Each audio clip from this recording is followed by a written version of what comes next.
Guys welcome back. I am Vivek Singhal from tradingwithvivek.com और आज हम बात करने वाले हैं new India assurance company limited के बारे में। इंडिया में अगर हम लिस्टेड इंश्योरेंस कंपनीज की बात करने लगे तो बहुत ज़्यादा कंपनीज लिस्टेड नहीं है। अगर प्योर इंश्योरेंस कंपनीज की बात करने लगे तो सिर्फ और सिर्फ 6 कंपनीज लिस्टेड हैं यहाँ पर। एक हमारी HDFC लाइफ इंश्योरेंस है and SBI life insurance, ICICI Pru life insurance. तो यहाँ पर ये 3 तो लाइफ इंश्योरेंस कंपनीज हैं। उसके बाद में ICICI Lombard and new India assurance company, ये जनरल इंश्योरेंस कंपनीज हैं। एंड जनरल इंश्योरेंस कॉर्पोरेशन यहाँ पर जो GIC ऑफ इंडिया, एक ये जनरल इंश्योरेंस कंपनीज हैं। बेसिकली ये GIC आ रही है, ये री इंश्योरेंस कंपनी है।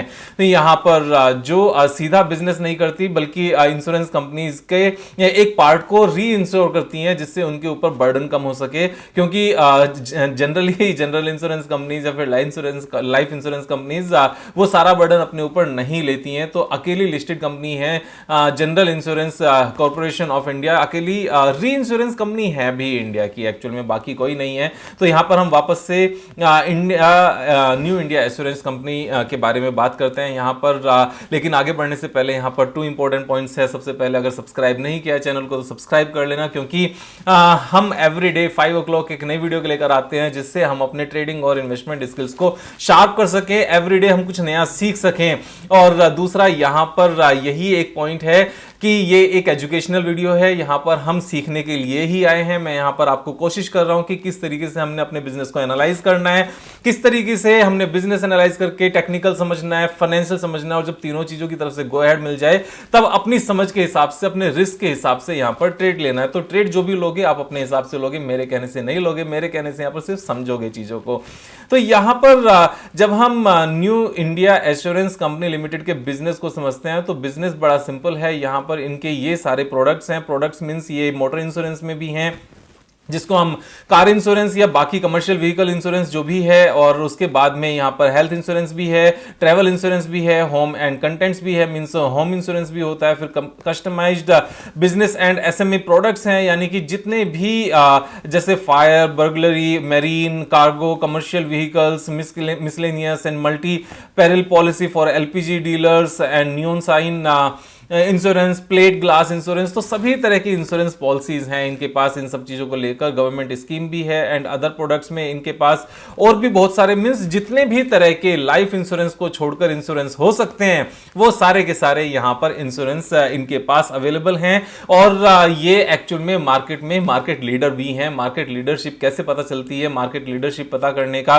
एक बड़ा सिंपल सा तरीका होता है कि यहां पर जो जनरल इंश्योरेंस कंपनी है इसके कंपैरिजन में जो दूसरी लिस्टेड जनरल इंश्योरेंस कंपनी है उसके साथ में अगर इसकी सेल्स को कंपेयर किया जाए तो वहां से पता चलता है। यहां पर जो न्यू इंडिया एश्योरेंस कंपनी की जो सेल्स है दैट इज 9,195 करोड़, जबकि ICICI लोम्बार्ड की सिर्फ 3,000 करोड़ है। और यहां पर नेट प्रॉफिट अगर लास्ट 12 मंथ्स का देखा जाए तो न्यू इंडिया एश्योरेंस कंपनी का ही ज्यादा है ICICI लोम्बार्ड से। जबकि इन सब चीजों के बाद भी जो ICICI लोम्बार्ड की मार्केट कैपिटलाइजेशन है दैट इज 68,000 करोड़ और न्यू इंडिया एश्योरेंस कंपनी की 27,000 करोड़ है। यहां पर चीजें न्यू इंडिया एश्योरेंस कंपनी के फेवर में है। लेकिन यहां पर एक और पॉइंट आता है कि ICICI लोम्बार्ड प्राइवेट प्लेयर है और न्यू इंडिया एश्योरेंस एक गवर्नमेंट प्लेयर है। तो पब्लिक सेक्टर कंपनी उतनी स्पीड से शायद ग्रो नहीं कर पाती, ये चीजें रहती हैं। लेकिन सारी ही कंपनी सेम नहीं होती। इसका हम किस चीज से पता कर सकते हैं कि जब इस कंपनी का IPO आया है, IPO के बाद से अगर हम कंपनी की परफॉर्मेंस देखें यहां पर तो सेल्स यहां पर लगातार ग्रो की है। 27,000 करोड़ से इंक्रीज होते हुए 30,000 हुई, फिर उसके बाद 32,000 करोड़ हुई। यहां पर ऑपरेटिंग प्रॉफिट भी लगातार इंक्रीज हुआ। इनका ऑपरेटिंग प्रॉफिट 724 करोड़ था, 1698 करोड़ हुआ, फिर 1957 करोड़ हुआ। यहां पर अगर प्रॉफिट बिफोर टैक्स की बात करें 677 करोड़, देन 1659 करोड़, 2000 करोड़। उसके बाद में नेट प्रॉफिट की बात करें तो वो भी लगातार यहां पर इंक्रीज किया है। 600 करोड़ से बढ़कर 1442 करोड़ एंड 1640 करोड़। तो लगातार यहां पर ग्रोथ है। अगर क्वार्टरली रिजल्ट्स की बात करें तो हाईएस्ट एवर परफॉर्मेंस है। यहां पर ईयरली रिजल्ट्स में भी हाईएस्ट एवर परफॉर्मेंस है। पिछले जितने भी क्वार्टर्स थे उसमें सबसे ज्यादा यहां पर रेवेन्यू है और जितने भी क्वार्टर थे उसमें सबसे ज्यादा सेल्स है। सेल्स यहां पर एक बार 2018 में सबसे ज्यादा आई है, लेकिन यहां पर अदर इनकम भी बहुत ज्यादा थी, उसकी वजह से ये सब चीजें नजर आती हैं। यहां पर अगर क्वार्टरली रिजल्ट्स की बात करने लगे तो क्वार्टरली रिजल्ट्स में मैं एक चीज हमेशा कहता हूं कि जो इस साल का क्वार्टर है लास्ट ईयर के सेम क्वार्टर से हमें कंपेयर करना चाहिए। तो अगर मार्च 2021 के 2021 के अगर हमने क्वार्टर को कंपेयर करना है तो लास्ट ईयर के मार्च से कंपेयर करें तो यहां पर इंक्रीज हुआ है। अगर दिसंबर को लास्ट ईयर के दिसंबर से कंपेयर करें तो वो भी इंक्रीज हुआ है। सितंबर को लास्ट सितंबर से कंपेयर करें तो वो भी इंक्रीज हुआ है। और यहां पर जून का हमारा सेम रहा है। लेकिन अगर नेट प्रॉफिटेबिलिटी की बात करने लगे तो यहां पर मार्च के रिजल्ट्स लास्ट ईयर के मार्च से इंक्रीज हुए हैं, दिसंबर के लास्ट ईयर दिसंबर से इंक्रीज हुए हैं, और जून के लास्ट ईयर जून से इंक्रीज हुए हैं। और यहां पर जून के लास्ट ईयर जून से इंक्रीज हुए हैं। मार्च के, सितंबर के, दिसंबर के सारे रेस्पेक्टिव ईयर्स में, रेस्पेक्टिव क्वार्टर्स में सारे नंबर्स यहां पर इंक्रीज हुए हैं। हाईएस्ट एवर परफॉर्मेंस पर बैठे हुए हैं। यहां पर प्रॉफिट एंड लॉस भी हमारा हाईएस्ट एवर है। और बैलेंस शीट एक हेल्दी बैलेंस शीट है, क्योंकि बोरोइंग हमारी जीरो है। जितना भी प्रीमियम इनको रिसीव होता है उसके हिसाब से इन्वेस्टमेंट बढ़ाते जाते हैं। और फिक्स्ड एसेट्स जैसी बहुत ज्यादा चीजें यहां नहीं होती, क्योंकि मेन बिजनेस में फिक्स्ड एसेट्स में बिल्डिंग और फर्नीचर एंड कंप्यूटर्स, बस इसी तरह के फिक्स्ड एसेट्स आते हैं, बाकी कुछ खास नहीं आता। उसके बाद में अगर हम यहां पर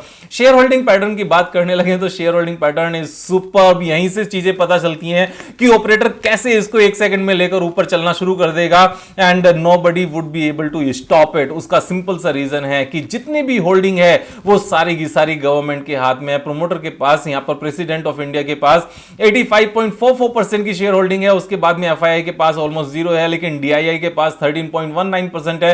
हु इज इन डीआईआईज? यहां पर life insurance, GIC and State Bank of India, these are the DIIs. And यहां पर पब्लिक के पास कितना है? पब्लिक के पास सिर्फ और सिर्फ 1.34% है। और जब पब्लिक के पास यहां पर 1.34% है तो यहां पर पब्लिक के पास मार्केट में बचा कितना? ऑपरेटर के पास यहां पर गेम प्ले करने के लिए है कितना? यहां पर 27,497 करोड़ की पूरी मार्केट कैपिटलाइजेशन है, यानी कि 300 करोड़ के आसपास की सिर्फ और सिर्फ पब्लिक के पास है। ऑपरेटर अगर यहां पर 300 करोड़ का माल उठा ले तो उसके बाद में उसको कहीं भी लेकर जा सकता है। यह सेम सिनेरियो था जो KIOCL में था, जब मैंने एक बार वीडियो बनाई थी, अगर आपको याद हो। KIOCL की भी यहां पर बिल्कुल सेम कहानी थी। और KIOCL में भी जो पब्लिक के पास शेयर होल्डिंग थी, अगर मैं आपको वापस से याद दिलाऊं तो सेम सिनेरियो था। यहां पर 0.82% पब्लिक के पास थी। और जो ये वाली कंपनी है जिसकी हम बात कर रहे हैं, NIACL, new India assurance company limited, इसके पास 1.3% है। ये कुछ भी परसेंटेज नहीं है यार। कोई भी ऑपरेटर अपने आप से इसको पूरे को परचेज करेगा, एक जेब से दूसरी जेब में, तीसरी मींस घुमाए जाओ, उसके बाद बढ़ाए जाओ। और इस चीज को कंफर्मेशन कहां से मिलती है? इस चीज की कंफर्मेशन मिलती है टेक्निकल चार्ट पैटर्न से। टेक्निकल चार्ट पैटर्न में अगर आप देखोगे तो यहां पर ये 379 के आसपास स्टॉक ट्रेड करता था। अगर हम इसको ऑल टाइम हाई का यहां पर एक बार लगा लें, लाइन को ड्रॉ कर लें, तो 376 यहां पर लेवल था। उसके बाद में यहां पर क्या चीज बन रही है? यहां पर एक्चुअल में 2-3 पैटर्न लगा, मींस 2 पैटर्न्स हैं, दोनों पैटर्न ये मिक्स हैं। बेसिकली एक ही पैटर्न, 2 पैटर्न, इसको कुछ भी कह सकते हैं। It's a range where this is coming up, means it is hitting this range, this particular resistance again and again, but unable to cross it. लेकिन अभी सिनेरियो डिफरेंट है। Now it is looking like that it is going to give a breakout. Why? बड़ा simple सा reason है। यहां पर अगर आप देखोगे तो ये हमारा लेफ्ट शोल्डर बनता है, ये पूरा का पूरा हमारा हेड है, और ये राइट शोल्डर बन चुका है, और राइट शोल्डर बनकर यहां से निकलने को तैयार है। और इसकी अगर हम डेप्थ देखने लगे कि डेप्थ हमारी इस हेड की पूरी कितनी है, हेड के लिए डेप्थ मैक्सिमम लेंगे, और मैक्सिमम लेके हम नेक लाइन के ऊपर इसको प्लॉट कर देंगे, मेजर कर लेंगे, और वापस से एक लाइन ड्रॉ करेंगे, जिससे हमारा यहां पर target, potential target, technical potential target निकल के आएगा। और टेक्निकल पोटेंशियल टारगेट यहां पर एक अच्छा खासा पोटेंशियल टारगेट है। परसेंटेज टर्म्स में बात करें दिस इज 72%। अगर करंट लेवल से बात करने लगे, करंट क्लोजिंग प्राइस से अगर हम ले लें, क्योंकि करंट क्लोजिंग प्राइस क्या है? ये लेवल है जहां पर ये डॉटेड रेड लाइन है बहुत लाइट कलर में, और कहां तक जाने की उम्मीद है? 286 तक। और करंट में कितना प्राइस है? 165 तक। ये 72% गेन मेरे ख्याल से 6 महीने में भी आ सकते हैं, 7 महीने में भी आ सकते हैं। It could take 1 year as well. लेकिन अगर 1 साल भी लगा, 1 ईयर भी अगर इसको लगा, then still there is no harm की तो बात ही नहीं है यार। मैं तो 40% साल के कमाने की बात करता हूं। यहां पर 40% से ज्यादा अगर हमें 72% मिल जाए तो इसमें हमारे टैक्स भी निकल जाएंगे, सब कुछ हो जाएगा। वैसे जो मैं 40% कमाने की बात करता हूं, after short term capital gain tax की ही बात करता हूं, मैं वहां पर ग्रोथ की बात नहीं करता हूं। तो जब हम 40% साल का कमाते रहते हैं ना अपने लगाए हुए पैसे के ऊपर, तो हमारा पैसा 20 ईयर्स में 800 टाइम्स होता है। 1 करोड़ के 800 करोड़ हो जाते हैं। जब हम ये बात करते हैं ना कि विवेक भाई इतना रिच बनना कोई पॉसिबल है क्या? देखो 40% कमाना पॉसिबल कर लो, उसके बाद में रिच बनना, सुपर रिच बनना अपने आप में पॉसिबल है। और जहां तक 40% कमाने की बात है, हाउ टू मेक 40%, देन मैं सारी वीडियोस में यही तो सिखाता हूं और अपनी पर्सनलाइज क्लासेस में भी यही सिखाता हूं, बाकी कुछ नहीं करता हूं। नेक्स्ट बैच मेरा स्टार्ट हो रहा है 25 जून से, आप ज्वाइन कर सकते हैं। डिस्क्रिप्शन बॉक्स में यहां पर मोबाइल नंबर लिखा हुआ है, आप कॉल भी कर सकते हैं, व्हाट्सएप भी कर सकते हैं, ईमेल भी कर सकते हैं, ईमेल आईडी भी वहां पर मेंशन्ड है। अगर सब्सक्राइब नहीं किया है तो सब्सक्राइब कर लेना, दोस्तों के साथ शेयर कर लेना, लाइक कर लेना। कल फिर मिलेंगे एक नई वीडियो के साथ, तब तक मजे करो यार।